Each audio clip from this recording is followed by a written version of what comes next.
말씀을 나누기 시작하면서 한 여인을 여러분에게 소개하고 싶어요. 이 여인은 어릴 때부터 굉장히 똑똑하다라는 소리를 많이 들었다고 합니다. 그러니까 천재 소리를 많이 들었다고 해요.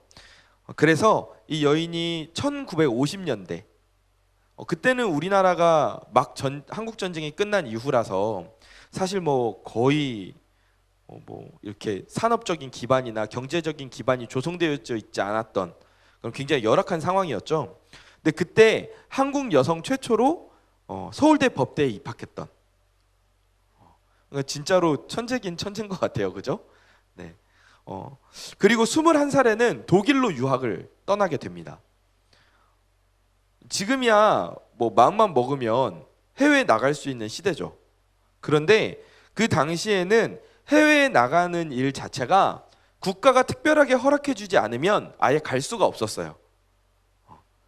그리고 그 당시에 외국을 나간다는 것 자체가 얼마나 재정적으로도 경제적으로도 정말 쉽지가 않았겠죠. 그러니까 그런 가운데 유학을 갔던 사람이니까 정말 뛰어난 사람이었고, 그리고 좋은 집안이라는 그 배경이 없었다면 어쩌면은 불가능했을지도 모르겠어요. 그리고 그녀는 이제 유학 후에 돌아와서 30살이라는 나이에 교수에 임용됩니다. 엄청나죠? 네, 30살에 교수가 됐어요. 네. 이 여인의 삶을 지켜봤던 사람들의 이야기에 따르면 이 사람은 누구보다 치열하게 살았다고 합니다. 그리고 열정적으로 살았대요. 그래서 지금도 사람들이 이 여인을 회상하면서 어떻게 말하기도 하냐 하면은 20세기를 살았던 21세기의 여성이다 라고 표현하기도 하고, 그리고 실존적이고 주체적인 여성의 삶을 살았다. 하여간 좋은 수식어는 다 갖다 붙여놨어요. 실존적이고 주체적이고 뭐 막 이렇게 똑똑하고 막 이런 건 다 갖다 붙여놨어요. 사실 뛰어난 머리도 가지고 있었고, 그리고 그것을 활용할 수 있는 환경도 가지고 있었고, 그리고 당시에 유학까지 다녀와서 젊은 나이에 교수라는 직업까지 가졌으니까 남부럽지 않은 삶을 살고 있었다고 해도 과언은 아니죠. 그렇죠? 지금 여러분 중에 이 여인과 같은 삶을 살 수 있다라고 한다면 거절할 사람이 있습니까? 아니에요, 목사님. 전 지금이 좋아요. 교수 필요 없어요. 유학 필요 없어요. 저는 제가 좋아요. 막 이런 사람 있어요? 선택할 수 있다면. 아마도 대부분의 사람들이 본인의 삶을 선택할 수 있다면 이 여인의 삶을 선택할 가능성이 높아요. 왜냐하면은 2020년에 살고 있는 우리들도 이 여인의 인생을 보면 지금 시점에서 봐도 사실 장난 아니거든요. 대단한 인생이거든요. 그런데 이제 그 여인의 그 이후의 인생을 이야기를 좀 들어보면 교수로 임용되던 그 해에 이혼을 했어요. 이혼을 하게 되고, 그리고 제자와 스캔들이 납니다. 그러면서 그 가운데에서 수면제와 술에 의존하면서 살아요. 그리고 31살의 젊은 나이에 7살 된 딸을 남기고 스스로 목숨을 끊었습니다. 그러니까 좋은 집안에서 태어났고 뛰어난 머리를 가진 천재성 있는 여인이었죠. 그런데 안타깝게도 삶을 너무 일찍 마감했어요. 여러분, 이 여인은 정말 자신의 지혜, 그리고 이 세상의 시대 흐름 속에서 철저히 자신의 인생을 그 가운데 맡겼던 사람이에요. 본인의 타고난 능력, 그리고 본인의 환경, 그리고 세상의 철학 사조, 이런 것들 가운데에서 본인의 인생을 펼칠 수 있는 최대한으로 펼쳤던 사람이죠. 그리고 그 안에서 나름대로의 성과도 분명히 거두었어요. 방금 우리가 말한 대로 부럽기도 한 인생을 살았잖아요.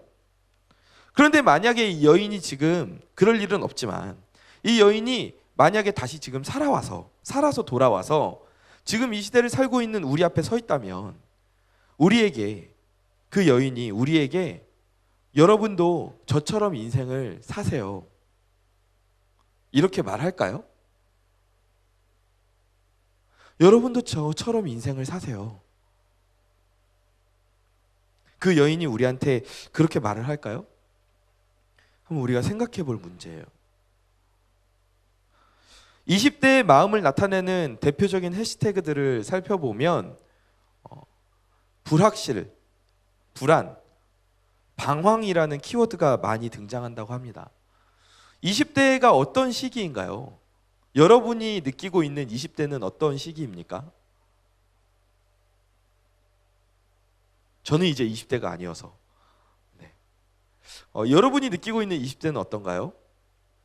그런데 이제 몇 년 전까지는 저도 20대였으니까 저의 20대를 한번 생각해 보면 20대는 이제 성인이 갓 되어서 홀로 서기를 위해서 나아가는 시기. 이 20대인 것 같아요. 앞으로 내가 살아가는 데 있어서 내가 어떤 직업을 가지고 살아야 될까? 내가 어떤 가정을 이루고 살아야 될까? 내가 어떤 사람을 만나서 사랑할 수 있을까? 내가 어떤 가치관을 가지고 살아야 되지? 내가 어떤 경제관념을 가지고 살아야 될까? 그러니까 20대는 결정할 건 너무 많아. 근데 결정된 건 없어요. 고민해야 될 건 너무 많아. 근데 당장 답이 나오는 문제들도 아니에요. 나름대로 답을 찾고 싶은데 그 답이 우리한테 잡힐 듯 다가왔다가도 잡았다고 생각했는데 오히려 그 답이 우리를 금방 좌절의 구렁텅이로 빠뜨리기도 하죠. 내 주변에 있는 사람들을 보면 나를 앞서서 달려가는 것 같아요. 그래서 나도 뭔가 해야 될 것 같아. 그래서 나도 열심히 달려갑니다. 그런데 달리다 보면 가끔씩 내가 달리고 있는 이 길이 제대로 가고 있는 길인가? 이 길이 맞는 길인가? 걱정이 들고 두려울 때가 있어요. 오늘 말씀을 준비하면서 제 20대를 많이 돌아봤거든요. 그런데 저는 20대 때 그런 마음들이 많았던 것 같아요. 여러분은 어떻습니까?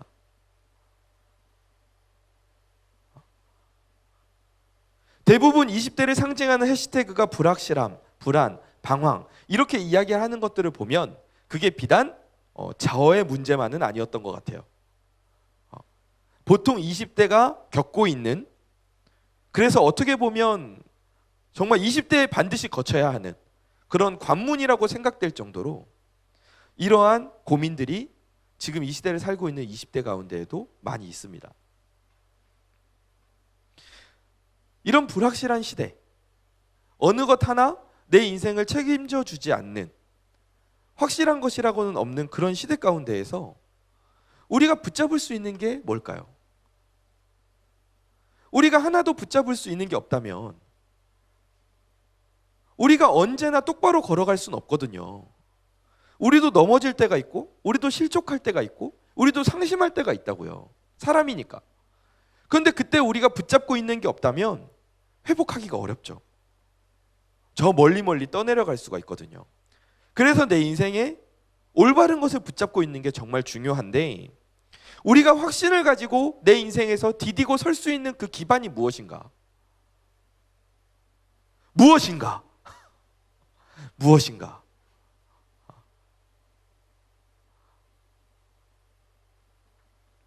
우리 오늘 본문을 한번 전체적으로 처음부터 다시 한번 읽어볼까요? 오늘 본문 1절부터 다시 한번 읽어봅시다. 시작. 내 아들아, 나의 법을 잊어버리지 말고 내 마음으로 나의 명령을 지키라. 그리하면 그것이 내가 장수하여 많은 해를 누리게 하며 평강을 더하게 하리라. 인자와 진리가 내게서 떠나게 하지 말고 그것을 내 목에 매며 내 마음판에 새기라. 그리하면 내가 하나님과 사람 앞에서 은총과 귀중히 여김을 받으리라.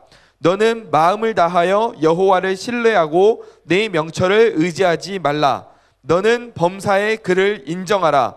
그리하면 내 길을 지도하시리라. 스스로 지혜롭게 여기지 말지어다. 여호와를 경외하며 악을 떠날지어다. 이것이 내 몸의 양약이 되어 내 골수를 윤택하게 하리라. 아멘. 아멘.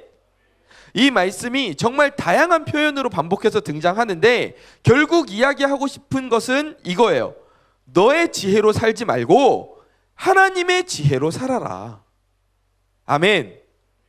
너의 지혜로 살지 말고 하나님의 지혜로 살라는 거예요. 그렇게 살 때 우리의 인생이 어떻게 된다고 말합니까? 오늘 말씀과 그 뒤에 이어지는 말씀을 보면 하나님의 지혜를 붙잡고 사는 사람들은 어떤 인생을 살게 되냐 하면 하나님과 사람에게 은총과 귀중히 여김을 받게 될 거라고 말합니다. 믿으십니까? 별로 안 믿으시는군요. 믿으십니까? 아멘. 하나님께서 우리의 길을 인도하여 주신다고 말합니다. 우리의 골수가 윤택하게 될 거래요. 우리의 포도주 틀에 새 포도주가 넘치게 된대요. 여러분, 하나님 말씀 믿으십니까? 이 말씀 믿으세요? 믿냐고. 믿죠? 그러면 우리가 나와 세상의 지혜로 이 세상을 살아가야겠어요? 아니면 하나님의 지혜대로 살아가야겠어요? 그렇죠.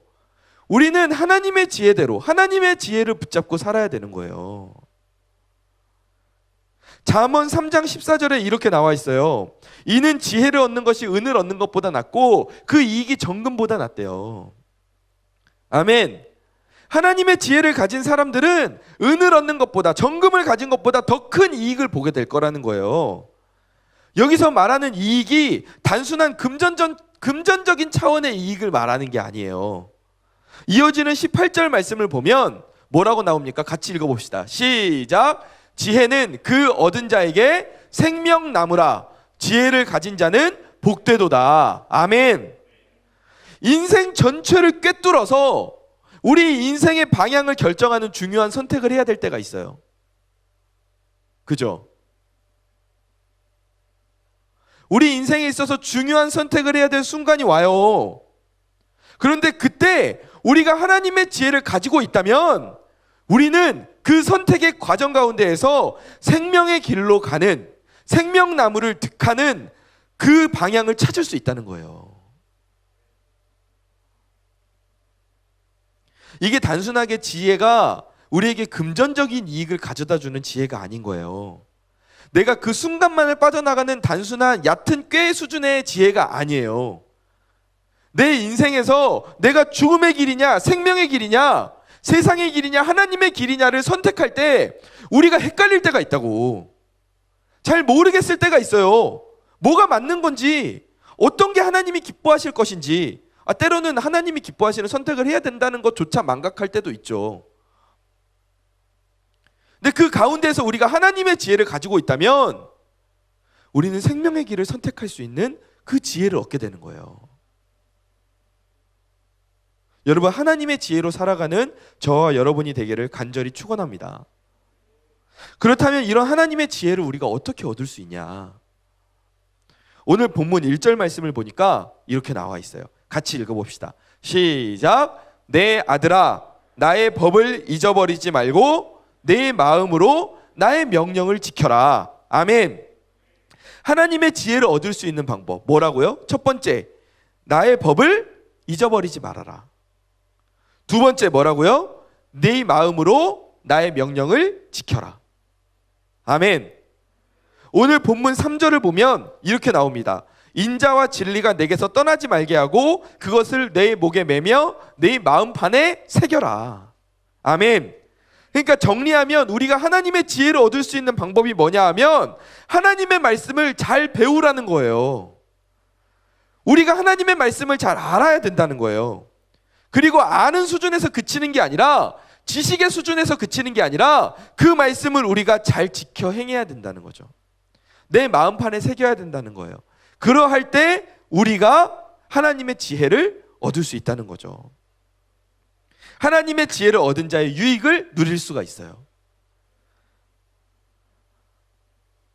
여러분, 알면서도 속는 세상이에요. 그럴듯한 것들이 얼마나 많습니까?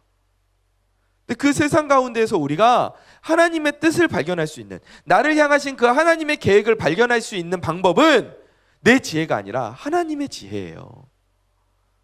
말씀을 사랑하고 지켜 행함으로 말미암아 하나님의 뜻을 발견하는 저와 여러분 되기를 간절히 축원합니다. 성경 인물 중에 다니엘 보세요.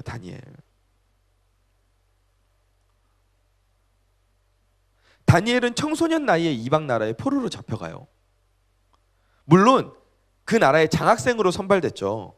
그래서 그 나라의 지식을 배우는 상황에 놓였어요. 그러니까 그냥 단순한 어떤 노예의 삶은 아니었죠. 하지만 자칫하면 언제든지 목숨이 날아갈 수 있는 상황이에요. 그러니까 마음을 놓을 수 있는 상황은 아니라고. 그런데 왕의 진미를 앞에 두고 이제 먹어야 되는 그 순간에 다니엘이 어떤 결정을 합니까? 거절해요. 간이 배 밖으로 나왔어요. 세상 지혜로 보면 어떤 조언을 해주었을까요? 다니엘에게. 야, 너 미쳤냐? 이렇게 말할 거예요. 너 미쳤냐? 미쳤어? 야, 너 지금 너랑 같이 잡혀온 다른 사람들 봐봐. 다른 포로들 봐봐. 지금 이거 음식이 없어서 못 먹는데. 근데 너는 지금 잡혀와서 왕의 진미도 먹고 여기서 지식도 배우고 얼마나 너는 상대적으로 좋은 환경에 놓였냐. 그냥 잠깐 네가 눈 한번 딱 감고 그냥 먹고 나중에 네가 더 잘하면 되지. 이런 조언 여러분 많이 들어봤죠? 야, 지금 뭐 굳이 열심히 할 필요 있냐. 나중에 열심히 하면 되지.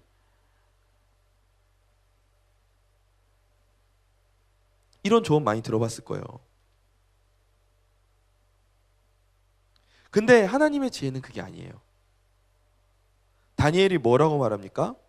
내 생명은 왕에게 달려있는 것이 아니라 하나님께 달려있습니다. 다니엘은 이렇게 고백했어요. 이게 하나님의 지혜였다고요.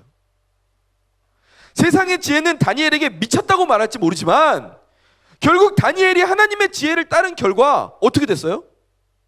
결국 어떻게 됐죠? 다니엘의 생명을 건진 것뿐만 아니라 다니엘의 인생이 하나님의 손에 붙들렸잖아요. 그래서 열방을 위해서 사용받는 인생이 되었잖아요. 하나님과 사람에게 은총과 귀중히 여김을 받게 됐어요. 나라는 망해도 다니엘은 망하지 않는 그 인생의 주인공이 되었다고요. 이런 다니엘의 지혜가 어디서 왔냐고요. 그게 단순하게 청소년기의 청년기의 만용이었을까요? 젊었으니까 그냥 한번 그렇게 한번 담대하게 그렇게 말해볼 수 있는 그런 걸까요? 아니죠. 아니에요. 다니엘이 그렇게 말할 수 있었던 것은 어릴 때부터 교육을 받았던 하나님의 말씀에서 나온 거예요. 어떤 경우에도 네가 하나님의 말씀과 기도를 놓으면 안 돼. 하나님을 단단히 붙잡고 살면 네가 어떤 상황에 처하든 어디로 가든지 하나님께서 너를 사용하여 주실 거야. 하나님이 너를 존귀하게 하실 거야. 하나님이 너를 윤택한 삶으로 인도하실 거야. 아멘. 이렇게 다니엘처럼 하나님의 말씀을 우리가 마음에 새기고 지켜 행할 때 그게 나의 사상이 되고 나에게 지혜가 되고 나의 성품이 되고 나의 문화가 된다고요. 이런 승리가 있기를 주님의 이름으로 간절히 축원합니다. 신명기 28장 13절을 보면 이렇게 말씀하세요. 여호와께서 너를 머리가 되고 꼬리가 되지 않게 하시며 위에만 있고 아래에 있지 않게 하시리니 오직 너는 내가 오늘 내게 명령하는 내 하나님 여호와의 명령을 듣고 지켜 행하라고 말했어요. 여호와의 말씀을 듣고 지켜 행할 때 하나님께서 너를 머리가 되게 하시고 꼬리가 되게 하지 않으신대요. 위에만 있고 아래에 있지 않게 하신대요. 이 말씀대로 우리 인생이 인도받을 줄 믿습니다. 여러분, 매일 큐티하고 그 말씀을 적용하고 셀 모임에서 나누고 예배 가운데 설교를 듣고 말씀을 읽고 통독하고 이 모든 과정 가운데에서 우리가 하나님의 지혜를 배우는 거예요. 그 지혜를 따라가면 많은 해를 누리고 샬롬을 누리고 하나님과 사람에게 은총과 귀중히 여김을 받고 머리가 되고 꼬리가 되지 않겠다고 그렇게 말씀하시잖아요. 여러분, 머리가 꼬리를 움직입니까? 꼬리가 머리를 움직입니까? 꼬리가 머리를 막 이렇게 흔듭니까? 예? 머리가 꼬리를 흔들어요. 우리가 꼬리가 되면 세상에 우리가 흔들리는 사람이 된다고. 근데 우리가 머리가 되면 우리가 세상을 흔드는 사람이 된다고요. 여러분 인생에 얼마나 하나님의 지혜가 형성되어 있습니까? 얼마나 여러분 인생에 하나님의 문화가 형성되어 있나요? 하나님은 우리 모두가 머리가 되기를 원하세요. 세상에 의해 움직이는 꼬리가 아니라 세상을 움직이는 머리가 되기를 원하십니다. 그래서 우리가 말씀을 들으면 늘 그 말씀을 우리가 묵상해야 되는 거예요. 말씀을 암송하고 큐티하고 통독하고 그 음성을 듣고 우리가 삶에 적용하면서 따라가는 게 그게 하나님의 지혜를 따라가는 방법이란 말이에요.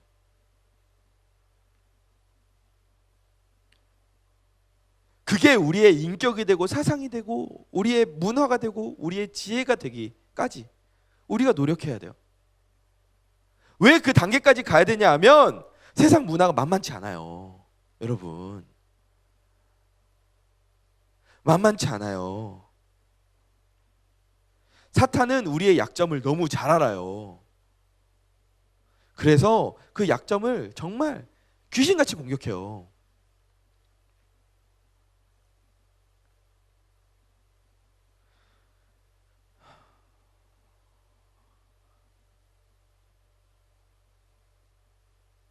그래서 하나님의 말씀 따라가기가 너무 힘들죠.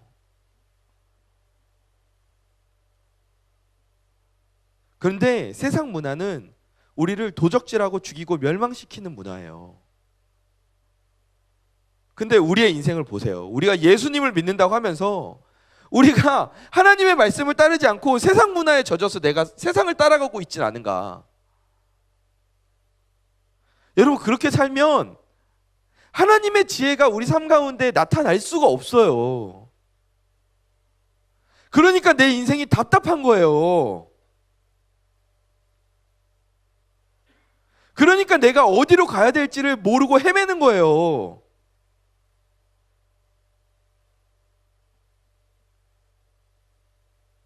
그러면서 우리가 이야기할 때는 하나님이 내 삶에 왜 증거를 안 보여주시지? 막 이렇게 이야기하잖아요. 여러분 그게 아니에요.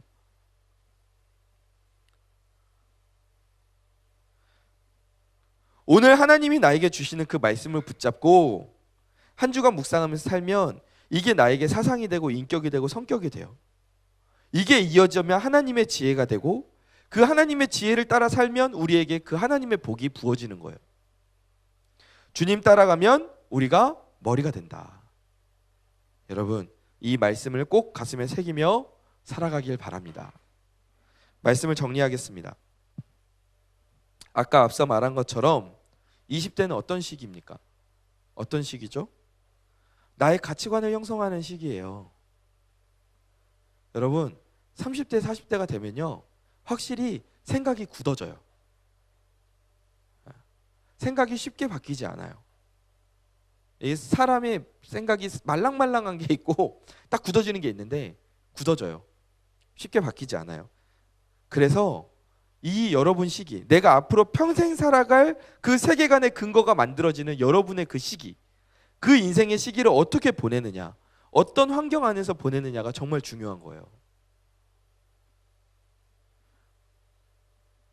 집을 처음부터 지을 때 제대로 짓는 게 더 쉬울까요? 아니면 짓고 나서 문제가 있다고 생각하고 집을 다시 다 뜯어 고쳐서 리모델링을 하는 게 더 쉬울까요? 뭐가 쉽냐고. 건축학과만 알아? 뭐가 쉽냐고. 상식적으로 생각해봐도 처음부터 제대로 짓는 게 훨씬 더 쉽잖아요.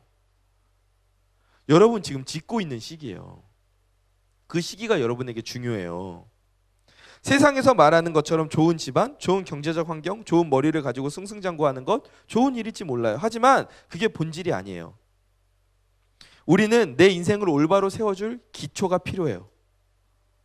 그 지혜에 올바로 서 있지 않으면 오늘 말씀을 시작하면서 소개했던 그 여인처럼 모든 것을 가지고 있는 것처럼 보이고 세상에서 정말 잘 나가는 남부럽지 않은 인생을 사는 것처럼 보일지라도 그 마음 가운데 공허함밖에 없어요. 공허함만 자리 잡을 수밖에 없어요. 세상의 지혜는 결국 우리를 공허함과 절망으로 이끌어갑니다.